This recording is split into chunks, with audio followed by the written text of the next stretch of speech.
don't go together, but it took us a while before we figured it out. What a shame. I'm not asking you for closure, I just want it to be over. We don't need to break up if we were never aligned. Is that okay? I shouldn't be your symphony, changing who I am to get us through. You should... เดี๋ยวแวะวัดก่อนเนาะ ไปไหว้พระ แต่งหน้าไปเจอกวางให้เกียรติกวางนิดนึง ผมจะรอเลยนะ เดี๋ยวต้องไปเล่นกับกวางให้ผมดูด้วย เพราะว่าพูดไว้แล้ว เสร็จแล้วก็จะเดินทางไปคาวากุจิโกะนะครับไอ้ หนาวเหรอ เปล่าสิพี่ ลงกราฟลงกราฟไปเลยฮะไปเลยฮะ Say you've had enough. When I met you in the summer, then you weren't such a bummer. And I อันนี้เรามาทำอะไรนะครับพี่ as I am now. ฉันจะซื้อ ฮัลโหล ให้อาหารกวาง ชอบโทมัสเต้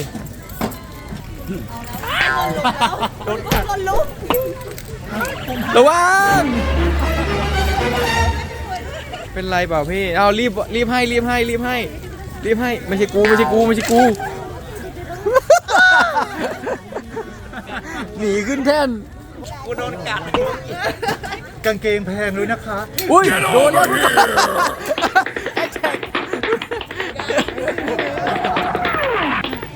นี่ก็โดน คุณก้องหนีเวอร์ใช่นางหิวจัดเลยอะ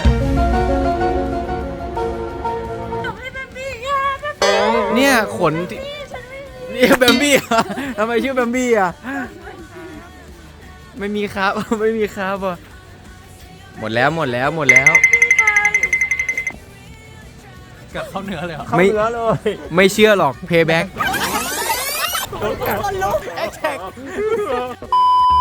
เหมือนที่คิดไว้ไหมครับทุกคน น่ารักครับ น่ารักค ใช่ รับ คือกูกำลังอยู่เมื่อกี้เนี่ยเรนเดียร์ได้หนึ่งข เป็นเพื่อน เออ นี่ พี่งับหัวมา Figured it out. What a shame. เคี้ยวโซ่ ไหนตัวไหนเหมือนเจเหรอ เคี้ยวโซ่เนี่ย เพราะอะไรถึงเหมือนเจ ำฝากคนตัดไปเก็บอมเสียงนะครับ ครับผม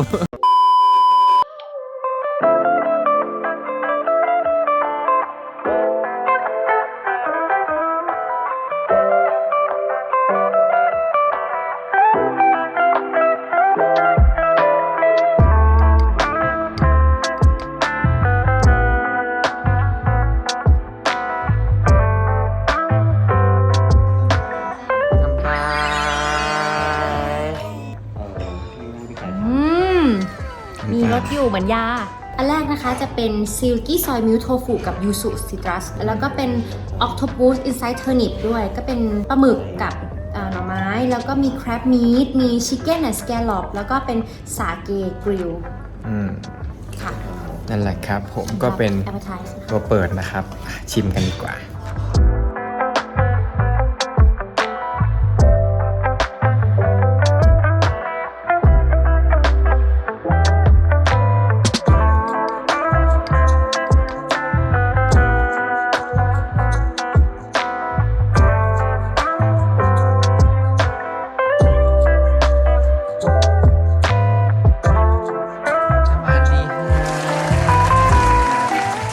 อีกแล้ว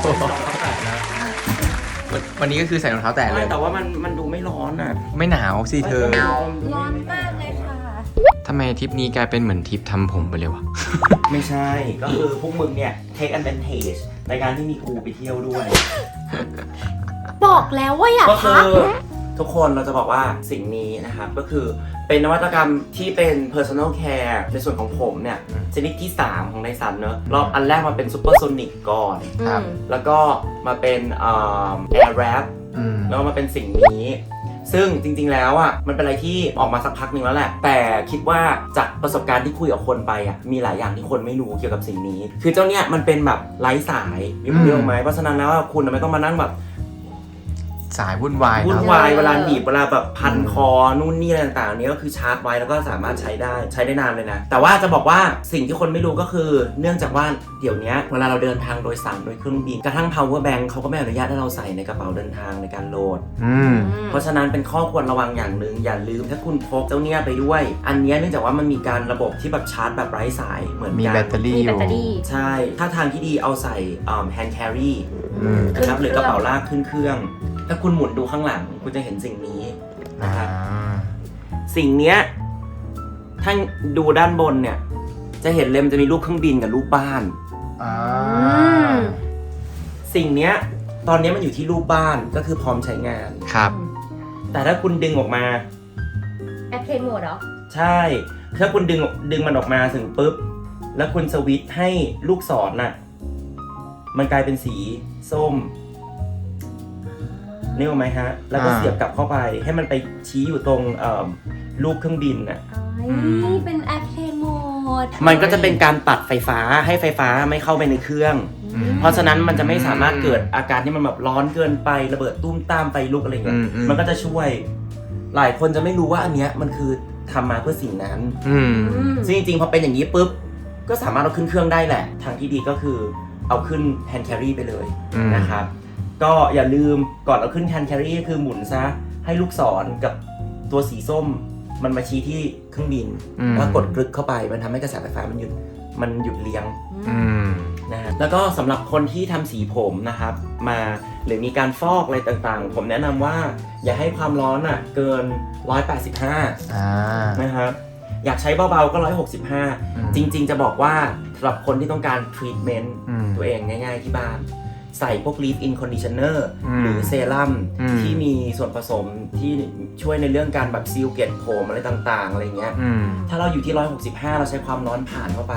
สิ่งที่ได้คือมันช่วย deliver ไอตัว treatment ต่างๆให้มันซึมได้ดีมากขึ้นเหมือนเป็นการทำทรีทเมนต์ไปด้วยในตัวเลย แต่ก็อยู่ที่ว่า product ที่ยูเลือกใช้ว่ามันทำมาเพื่อสิ่งนั้นหรือเปล่าถ้า185ก็คือเริ่ม styling ที่แบบได้ความตะการแล้วแหละก็คือทำได้พอแล้วไม่จำเป็นต้องถึงแบบสูงปี๊ดนะครับเหมือนที่หลายๆคนรู้ก็คือความร้อนช่วยทำให้เส้นผมเปลี่ยนรูปทรงแต่พอเขาเย็นเขาเซตตัวแบบไหนปุ๊บเขาจะอยู่อย่างนั้นไม่ยาวๆนะครับนั่นคือเหตุผลที่เวลาพอเซตด้วยตัวนี้เสร็จปุ๊บอย่าเพิ่งรีบเอามือสางทิ้งให้เขาพักตัวให้เขาเย็นตัวลงสักนิดหนึ่งแล้วก็ค่อยอย่างในส่วนของหนูนาวันนี้นะครับก็เป็นทรงผมบ๊อบนี่แหละที่บางคนอาจจะมีปัญหาเรื่องด้านหลังอาจจะแบบไม่ทุย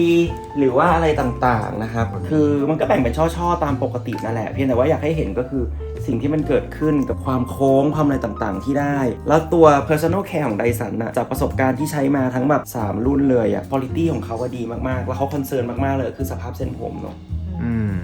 นี่เราก็บิดเขานิดนึงอุ้ยเกาหลีกรุ๊ปเหรอ ทีเดียวเลยอะ จริงเหรอ โอ้ my god เสร็จปุ๊บเราก็ทิ้งเขาให้เย็นนะครับแล้วเราก็ค่อยสางเขาแบบนี้คุณก็จะได้ความแบบว่า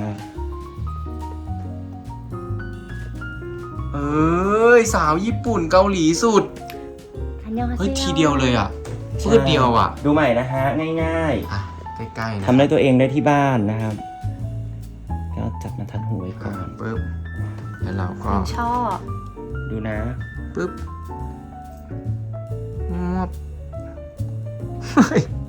ทันทียังโกง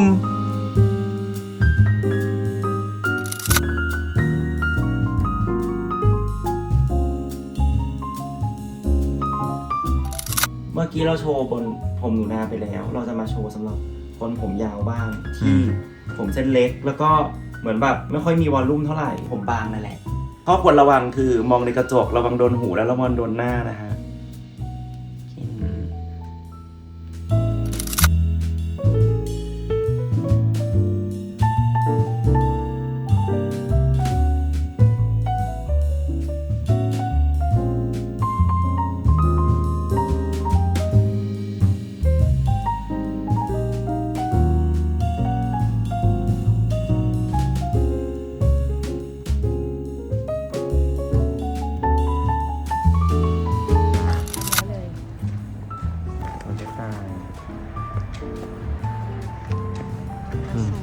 ไปยืนสิ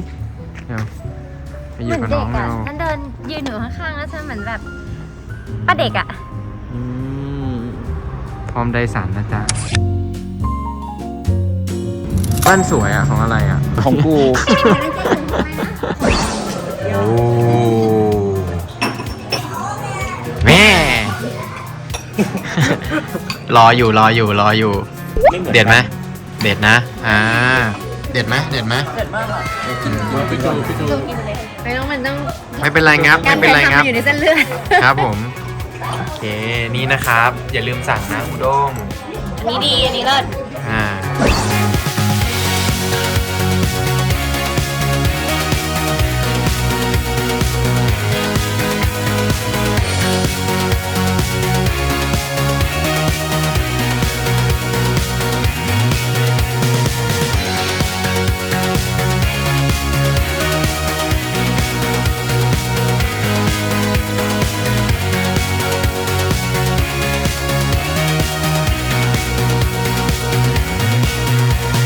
ก่อนจะออกนะครับ ขึ้นมา เดี๋ยว หยุด เรา ดูนะหยุดถอยไปก้าวหนึ่ง กำลังมาร์คเฟรมอยู่ ตรงนั้นเรียงตรงนั้น มีซีฟิปก็สะดวกแบบนี้นะครับนี่ จริงดีที่สุดไปเลย ใช่ไหมครับ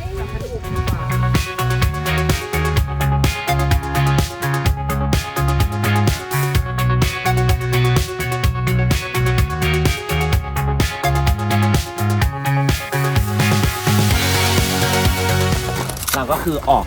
จากคาวากูจิโกะแล้ว แล้วก็ตอนนี้มาแวะอีกที่หนึ่งก็คือวัด แล้วหลังจากวัดจบเสร็จปุ๊บเราก็จะเข้าเมือง แล้วก็ไอ้2ตัวที่บอกว่าไม่อยากลงอยู่นู่น มันเดินไปเร็วสุดเลย แล้วพอยก็คือกูเลือกรองเท้าผิดมากสำหรับการมาเดินบนหินลูกรัง เดี๋ยวเขาดูสิคะรองเท้าของอะไรเอ่ย รองเท้าไม่มีส้น แสนเก๋ แล้ววันนี้ที่เดินไปก็คือทะเลสาบหินลูกลังลำบากทั้งนั้นเลย ใช่ไหม เขาชอบความลำบาก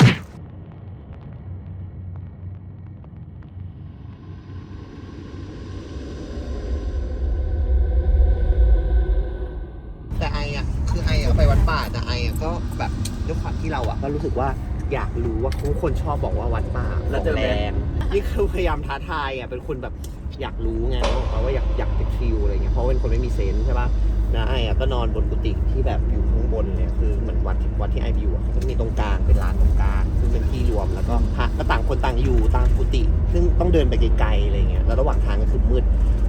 แบบมืดแบบต่อให้หลับตายยังมืดกว่านึกออกป่ะดำทะมึนไปเลยเนี่ยแล้วตอนเช้าไอ้ต้องลงมาบิณฑบาตเขาก็จะให้ถือโคมไฟลงมาจากกุฏิลงมาเดินไปตรงกลางก็เราก็ส่องข้างหน้านะว่าเราเดินอ่ะเราก็เป็นคนเราก็ต้องส่องแล้วนี่อยู่ใจก็คิดขึ้นมาว่าอยากรู้ว่าข้างหลังคือแบบรู้ว่าข้างหลังมันเป็นยังไงนี่ก็เลยไม่หันไฟไปนะหันไปข้างหน้าอย่างเงี้ยก็คือมืดแบบน่ากลัวสัสแบบคือปกติเป็นคนไม่กลัวผีเลย แต่มันเข้าใจแล้วว่าอ๋อคนกลัวผีมันกลัวความมืดมันโคตรมืดน่ากลัวมากแล้วขนลุกแบบเนี่ยจากนั้นวิ่งเลยทั้งที่ไม่ได้เจอผีนะแต่มันเหมือนแบบ จีวอนเป็นยังไง บิน แต่ว่ายังมีความสำรวมอยู่วิ่งไม่ได้ ของพี่เป็นไงอ่ะ เนี่ยก็คือบวชคือตั้งใจไว้อยู่แล้วว่าบวชที่กรุงเทพอะสัก 5-6 วันเพื่อเรียนรู้การใช้กิจวัตรประจำวันและอะไรต่างๆแล้วก็จะไปอยู่วัดป่าเพราะว่าอยู่กรุงเทพอะอยู่จะไม่ค่อยได้คืออยู่รับ ใช่จะมันจะเจออะไร รับญาติโกโหติกาทุกวันเพื่อนอะไรต่างๆก็จะไปก็พอไปถึงปุ๊บอะความที่เราไม่ได้เป็นพระที่บวชที่นู่นอะเหมือนเราแค่ไปอาศัยอะอยู่ก็จะเป็นเหมือนแบบแล้วเป็นวัดป่าแล้วเข่งจัดคือเราก็เตรียมท้องไปก่อนแล้วว่าคือฉันมื้อเดียวแต่เอาจริงๆว่าตอนอยู่วัดป่าอาทิตย์นึงอะไม่หิวเลยคือมันเหมือนมันถูกบังคับด้วยสถานการณ์ไม่แต่ว่าก็ความงงก็คือวันแรกอะเราก็เหมือนกับโปรเรื่องการจับเดรฟปุ๊บของเราใช่ป่ะคือแบบจากที่กรุงเทพอะว่าเราโอเคเราก็แบบผมจีวรดีแต่ไปที่นู่นก็คือจะแบบเขาก็มาแก้ให้เราอยู่ดีอะมันก็ไม่ใช่เวของเขาอะไรเงี้ยทีนี้วันแรกปุ๊บไอก็โดนรับน้องจากยุงก่อนอย่างแรกอยู่โดนกัดเป็นรอยแบบรัวแบบว่าทั้งตัวเลยอ่ะคือยากันยุงเขาไม่อยู่เลยอ่ะแล้วก็กุฏิไออ่ะ มันต้องคือแต่พอวัดป่า6 โมงเย็นมันมืดตื่นแล้วอะ ตื่น มืดตื่นเลยก็คือถือตะเกียงไปอย่างเงี้ยแล้วก็วันแรกๆก็มีเขาเรียกอะไรมีเด็กวัดอะเดินไปส่งกุฏิก็คือมืดแบบว่ามืดไม่รู้จะมืดยังไง เห็นเป็นแบบแสงไฟสลัวๆที่แบบดวงหนึ่งที่อยู่ข้างหน้ากุฏินะแล้วขึ้นไปคืนแรกอะแค่ว่ามันคืออะไรคือเหมือนกับคือนอนแล้วรู้สึกแบบเหมือนมีคนมาวิ่งอยู่ข้างหน้าแคร่ข้างหน้า อยู่นอนตั้งแต่แบบกี่โมง ก็นอนก็คือทำมา นี่ก็นอนเร็ว แต่ว่านอนเร็ว เพราะวันนี้ได้ทำเนาะ ใช่แต่ว่าเหมือนแบบไอ้ลานมันเหมือนมันมีแคร่ข้างหน้ากุฏิอะเหมือนมีคนมาวิ่งอยู่ตรงนั้นอะ ใคร แล้วก็วิ่งขึ้นหลังคาวิ่ง วิ่งขึ้นหลังคานะ ใช่ กระลอก คนแบบแกะๆก็คิดว่าตอนแรกก็คิดว่าเป็น สัตว์ สัตว์ป่าแต่แบบสัตว์ป่ามันต้องเป็นแบบมันต้องเท้าแบบ เบาๆ เล็กๆเบาๆแล้วเป็นเสียงแบบเล็กหรือเสียงมันอันนี้มันเป็นเหมือนแบบ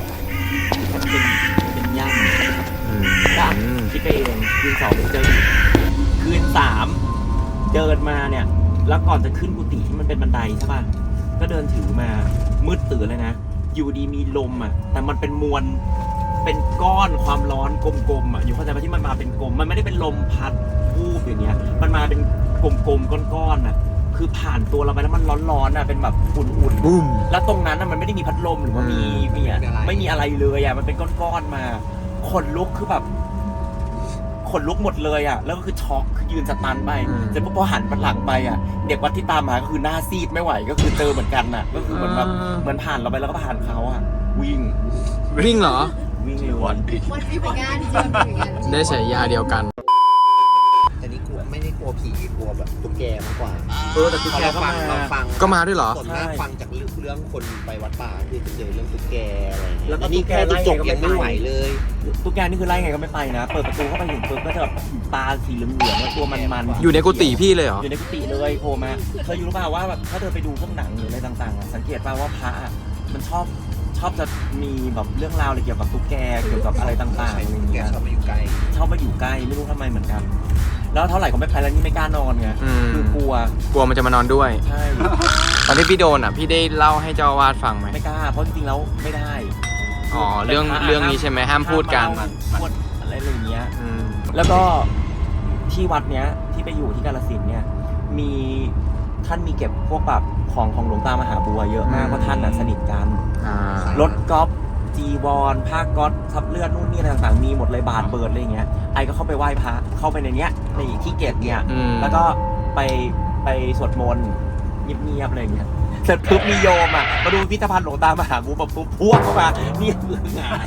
สะดุ้งตกใจเพราะว่าแบบกลัว โดนแล้วนึกว่าโดน เพระมันวงเวียนอยู่แล้วในนั้นน่ะ นะครับสำหรับคนที่บวชกับวัดป่า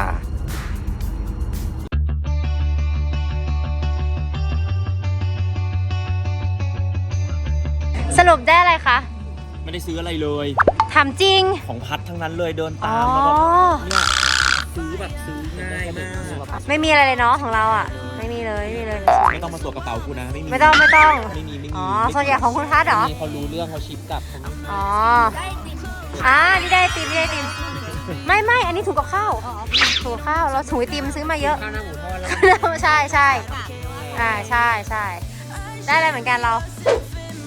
ไอติมเหมือนกัน ไอติมอย่างเดียว เลิศ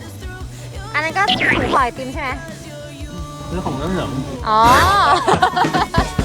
โบยกันไปโบยกันมา ตอนนี้อยู่ชินจูกุนะคะ แต่ว่าเรากำลังจะเดินไปเริ่มต้นทุกอย่างที่ฮาราจูกุไป No and I have no plan ชอบเปิด ชั้นเลิศวัตถุดิบชั้นเลิศ โอ้ได้ไหม